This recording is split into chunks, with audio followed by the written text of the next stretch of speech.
Assalamualaikum warahmatullahi wabarakatuh. Saya Az-Zahra Alihidayah dengan NPM 1917051017. Pada kesempatan kali ini saya akan menjelaskan tentang pengelompokan jenis operasi set instruksi. Yang pertama akan kita bahas adalah set instruksi. Jadi set instruksi adalah sekumpulan lengkap instruksi yang dapat dimengerti oleh sebuah CPU dengan sebuah kamus berisi daftar perintah yang dilakukan atau didukung oleh sebuah prosesor, biasanya terikat dengan sebuah keluarga arsitektur prosesor tertentu, misal x86 dan x64. Instruksinya biasanya menggunakan bahasa mesin yang seluruhnya dalam bahasa biner. Biasanya programmer menggunakan bahasa yang dimengerti oleh manusia yang disebut dengan bahasa assembly. Selanjutnya ada jenis-jenis instruksi. Yang pertama adalah data processing, yaitu arithmetic and logic. Jadi data processing adalah jenis pemrosesan yang dapat mengubah data menjadi informasi atau pengetahuan. Setelah diolah, biasanya datanya itu mempunyai nilai yang informatif jika dinyatakan dan dikemas secara organisir dan rapi. Jadi maka dari itu pemrosesan data sering dikatakan sebagai sistem informasi karena mempunyai arti yang sama. Jika data processing itu mengolah dan memanipulasi data mentah menjadi informasi atau hasil pengolahan, sedangkan sistem informasi memakai data sebagai bahan masukan dan menghasilkan informasi sebagai produk keluarannya. Kemudian yang kedua ada data storage, memory instruction. Sering disebut sebagai memori komputer. Penyimpanan data komputer menyediakan salah satu dari 3 fungsi inti dari komputer modern, yaitu mempertahankan informasi. Dalam penggunaan kontemporer, memori komputer merujuk kepada bentuk media penyimpanan berbahan semikonduktor yang dikenal dengan sebutan random access memory atau RAM, dan kadang-kadang dalam bentuk lainnya yang lebih cepat tapi hanya dapat menyimpan data secara sementara. Kemudian yang ketiga ada data movement input atau output instruction. Proses data movement ini adalah memindahkan atau dapat dikatakan membackup juga data-data dari database yang berupa data, indeks, grant, skema, dan lain-lain ke tempat yang baru. Data movement ini terdiri dari 2 bagian besar, yaitu yang pertama, load and upload. Difokuskan untuk memindahkan data yang berupa indeks atau data itu sendiri alias si database tersebut.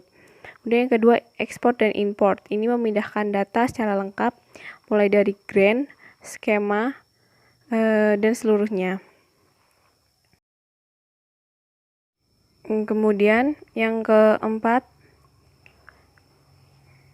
ini control, test, dan branch instruction. Unit kendali atau dalam bahasa Inggris control unit atau CU adalah salah satu bagian dari CPU yang bertugas untuk memberikan arahan atau kendali atau kontrol terhadap operasi yang dilakukan di bagian ALU. Output dari CU ini akan mengatur aktivitas dari bagian lainnya dari perangkat CPU tersebut. Kemudian ada operasi-operasi set instruksi. Di sini ada operasi set instruksi untuk transfer data. Di sini ada 8 ya. Yang pertama adalah move. Ini memindahkan word atau blok dari sumber ke tujuan. Kemudian ada stored. Ini memindahkan word dari prosesor ke memori. Selanjutnya ada load. Ini memindahkan word dari memori ke prosesor. Kemudian ada exchange. Ini menukar isi sumber ke tujuan. Kemudian ada reset atau clear. Ini memindahkan word 0 ke tujuan. Kemudian ada set. Ini memindahkan word 1 ke tujuan. Kemudian ada push, ini memindahkan word dari sumber ke bagian paling atas tag. Kemudian ada pop, ini memindahkan word dari bagian yang paling atas sumber. Kemudian ada operasi set instruksi untuk arithmetic. Di sini ada add, yaitu penjumlahan, subtract ini pengurangan, multiply ini perkalian, kemudian ada divide ini pembagian. Nah, untuk penjumlahan, pengurangan, perkalian, pembagian ini membutuhkan data 2 atau lebih. Jika menjumlahkan itu pasti membutuhkan datanya 2 atau lebih. Sedangkan untuk absolut, negatif, decrement dan increment ini adalah set instruksi aritmatik untuk data tunggal. Selanjutnya ada operasi set instruksi input atau output. Yang pertama adalah input. Ini memindahkan data dari perangkat input-output tertentu ke tujuan. Kemudian output ini memindahkan data dari sumber tertentu ke perangkat input-output. Yang ketiga adalah start. Ini memindahkan instruksi ke prosesor input-output untuk mengawali operasi. Kemudian ada test untuk memindahkan informasi dari sistem ke tujuan transfer control.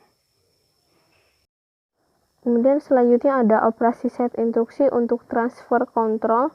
Yang pertama ada jump atau cabang, ini untuk pemindahan tidak bersyarat dan memuat PC dengan alamat tertentu. Kemudian yang kedua ada jump bersyarat, ini untuk menguji persyaratan tertentu dan memuat PC dengan alamat tertentu atau tidak melakukan apa-apa tergantung dari persyaratan. Kemudian yang ketiga ada jump subroutine, ini untuk melompat ke alamat tertentu. Kemudian yang keempat ada return, ini untuk mengganti isi PC dan register lainnya yang berasal dari lokasi tertentu. Kemudian yang kelima ada execute, ini untuk mengambil operan dari lokasi tertentu dan mengeksekusi sebagai instruksi. Kemudian yang keenam ada skip, ini untuk menambah PC sehingga melompati instruksi berikutnya. Yang ketujuh ada skip bersyarat, ini untuk melompat atau tidak melakukan apa-apa berdasarkan pada persyaratan. Kemudian yang kedelapan ada halt. Hal ini untuk menghentikan eksekusi program. Kemudian yang ke-9 ada wait atau hold, ini untuk melanjutkan eksekusi pada saat persyaratan dipenuhi. Kemudian yang ke-10 adalah no operation, tidak ada operasi yang dilakukan. Kemudian selanjutnya ada operasi set instruksi untuk operasi logikal. Yang pertama adalah compare, ini untuk melakukan perbandingan logika. Kemudian ada test, ini untuk menguji kondisi tertentu. Kemudian ada shift, operan menggeser ke kiri atau ke kanan menyebabkan konstanta pada ujung bit. Selanjutnya ada rotate, ini operan menggeser ke kiri atau ke kanan dengan ujung yang terjalin. Kemudian selanjutnya ada operasi set instruksi untuk conversion. Di sini ada translate dan convert. Translate itu untuk menerjemahkan nilai-nilai dalam suatu bagian memori berdasarkan tabel korespondensi. Sedangkan convert ini untuk mengkonversi isi suatu word dari suatu bentuk ke bentuk lainnya. Mungkin ini saja yang dapat saya sampaikan. Semoga bermanfaat. Terima kasih. Wassalamualaikum warahmatullahi wabarakatuh.